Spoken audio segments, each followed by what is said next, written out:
पौराणिक कथाओं में कहा गया है कि एक समय एक वराह के 5 पुत्र हुए, लेकिन भाग्य को कुछ और ही मंजूर था। उन 5 में से एक नवजात शिशु पीछे छूट गया। वो भूखा था, प्यासा था और मौत के करीब पहुंच चुका था।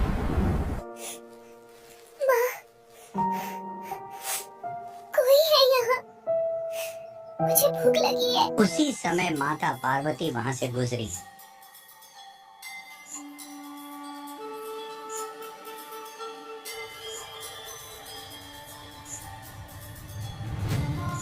उन्होंने जब उस मासूम बराह शिशु को देखा तो उनके हृदय में ममता उमड़ा। ये बच्चा किसका है?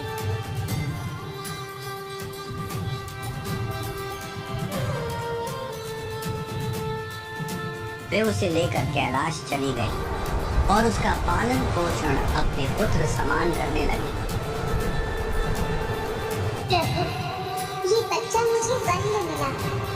मैं इसका पुत्र की भांति पालन पोषण करना चाहती हूँ। समय बीता, पर उस वराह शिशु का रूप अब भयावह बन गया था। उसके दांत बढ़ गए, शरीर विशाल हुआ और एक दिन उसकी पीड़ा ने उसे हिंसक बना दिया। मैं ये दर्द नहीं कर सकता। खुजली, ये जलन, सब मिटा दूंगा। उसने धरती की फसलों को नष्ट करना शुरू कर दिया।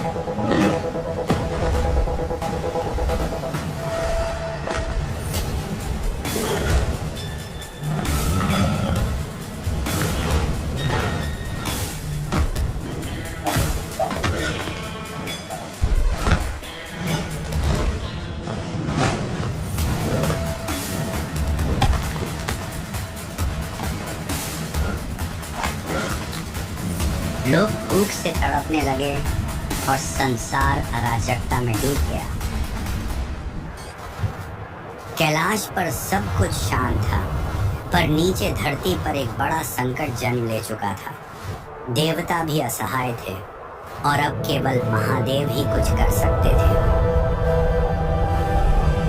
प्रभु, क्षमा करें महादेव। क्या हुआ नंदी? वराह ने अपना संतुलन खो दिया है। उन्होंने क्रोध में आकर धरती की फसलों को नष्ट करना शुरू कर दिया है। लोग भूख से तड़प रहे हैं और पूरा संसार अराजकता में डूब रहा है। अत्याचार चाहे देव का हो या दानव का, अन्याय सहा नहीं जाएगा। यह सुनकर माता पार्वती व्याकुल हो उठी। उन्होंने महादेव से प्रार्थना की, प्रभु, ये वही बच्चा है जिसे मैंने पुत्र की तरह पाला है। इसे मत मारिए। माता की प्रार्थना सुनकर महादेव ने उसका वध तो नहीं किया, पर उसे कैलाश से निष्कासित कर दिया। जा वराह, अब तू पृथ्वी पर जाएगा और अपने कर्मों का फल भुगतेगा। अपने अपराध का एहसास होने पर वराह ने महादेव और पार्वती से क्षमा मांगी। प्रभु, मुझसे भूल हुई, कृपा कर मार्ग दिखाइए।